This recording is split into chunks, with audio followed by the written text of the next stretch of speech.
What was that? Whoa. Whoa, whoa, whoa. If you watched the Vancouver Canucks play the New York Rangers Sunday morning, yeah, Sunday morning, rain is falling. That was one of the tales here in Vancouver, everybody getting up early to watch this game, or, of course, just watching the game if you already get up early, like some normal people do, not me included. But if you watched the Vancouver Canucks game today, you would tell a completely different story than somebody who just looks at the stats. Because on paper, the Vancouver Canucks and their 3-2 win over the Rangers, yes, I said win, it looked really even on paper. The score, it's 3-2. The shots, it's 43-40. The power plays, 3 opportunities each. The penalty minutes, hey, it's 6 apiece. The players are getting their chances. The goalies are making their saves. Lundqvist and Markstrom, it's a Swedish netminder showdown. It looks like an even game. I guess if you watched the game, you could balance everything out so that it was even. But this game was lopsided for both teams at different parts of the game, and the contrast is so incredible. In the words of John Shorthouse himself, watching this game, this is crazy. And we'll get to crazy as the game review goes on. This one starts out in the first period with a Vancouver Canucks just total barrage on the New York Rangers. The Canucks get 20 shots to the Rangers 13.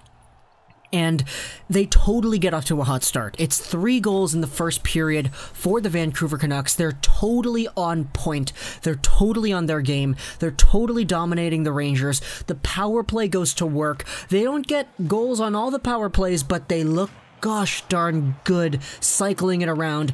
Petey and Brock switched sides on this game for the power play, which allows them more space, more opportunities, more room to get things done, and it was really effective. Not to mention Quinn Hughes on the first unit now, being the one-time option on the top of the slot.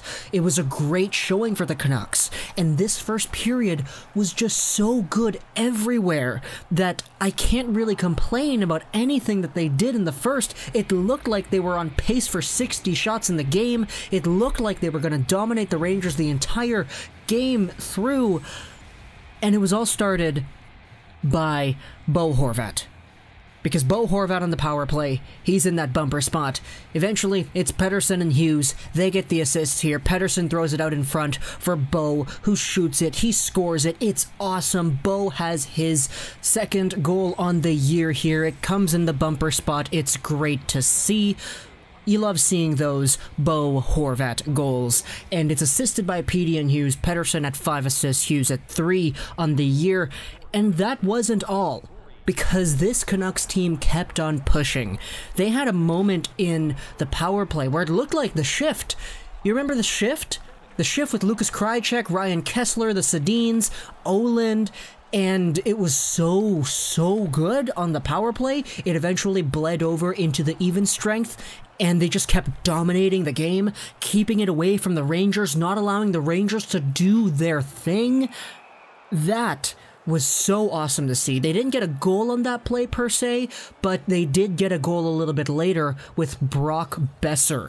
As Petey is on the boards, he throws it out into the middle. Brock Boeser grips it and rips it, and he shoots it on net. Lundqvist makes the save, but it's so powerful that it bounces off of his glove and it goes in. So Brock Boeser, I'm not going to say that I've been super confident in his shot this year, especially compared to his rookie season, but it's nice to see that happening. As for Petey, he gets another assist. 2 Petey assists on a game where they won. It sounds like an amazing game, right? But let's go on. The Vancouver Canucks ended off the period with a 3-0 lead, because Jay Beagle got a short-handed marker afterwards, and that was really good too.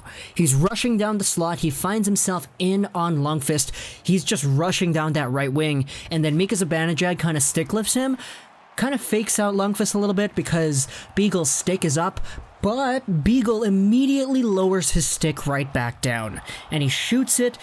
It beats out Lundqvist, and it's 3-0 at the end of the first period. It looks like an amazing Canucks showcase. It looks like they're going to dominate the second period, and the second period comes, and they honestly kind of do, but the Rangers get a goal back. It's Jesper Fast off of a great Trouba shot at the point. So, heading into the second period, the Canucks had all the momentum in the world after an amazing first.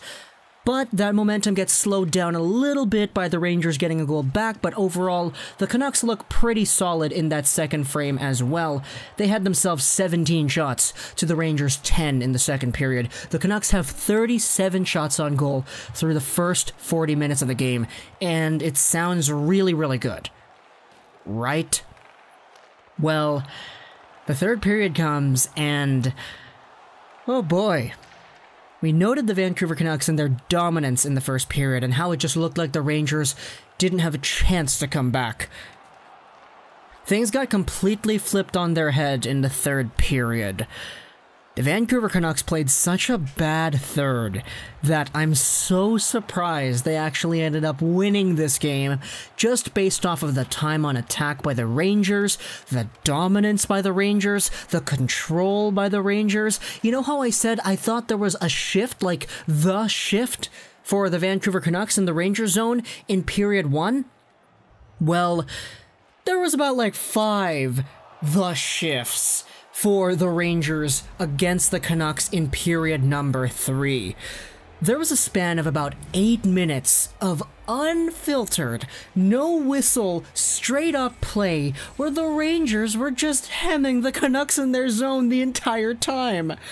The Rangers finished off the third period with 17 shots of their own to the Canucks 6 in the third. And that doesn't even tell the whole story. The Rangers had so much time on ice. They had so much control. They were totally dominating the Canucks everywhere that the Canucks just gave up.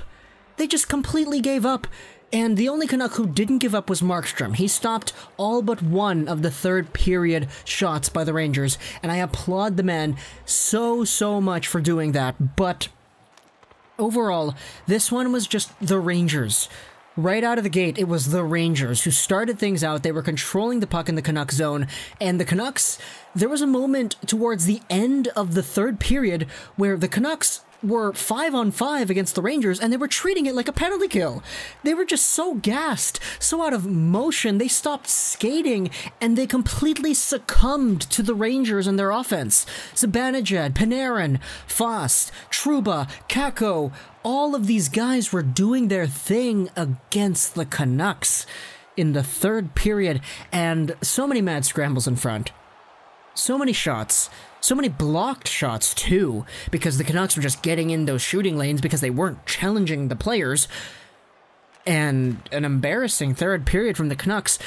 Jacob Markstrom's the only saving grace as he stops 16 out of 17 shots in the third period, and the Canucks eventually win because of that amazing performance in the first, but wow.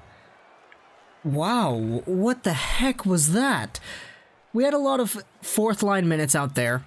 And sure, the team only conceded 1 goal in that third period, but still, you play that third period 10 times, you only let in 1 goal maybe once. The Rangers were so good, and they deserved many more goals. They deserved many more power plays, too. The Canucks got away with a few trips here and there, I'm not gonna lie. And sure, it's a Canucks win, and sure, Markstrom was incredible, and sure, Petey got 2 points, but I don't feel good about this one at all. I really don't. The first period was an amazing way to bounce back from that New Jersey game that was terrible yesterday. But that third period, probably the most undeserving 2 points the Vancouver Canucks have ever received this year, including the end of 2018-19. Wow, they didn't deserve to win that one. Especially based off of how good the Rangers were. The Canucks were really good in the first, but the Rangers in the third were so much better than the Canucks were in the first, and the dominance was so much more frantic that I was panicking the heck out of my seat in this one. Sure, the Canucks looked dangerous in period 1, but period 3 was all New York, and period 3 left no breathing room for the minds of Canucks fans. So, ultimately it's a win. I don't think they deserved it, but oh boy, this hockey team, man. What a crazy team. Hope you enjoyed this video. Comment down below what you think. Please tell me I'm not crazy, because this was a crazy game. Social-Rose99. And bye.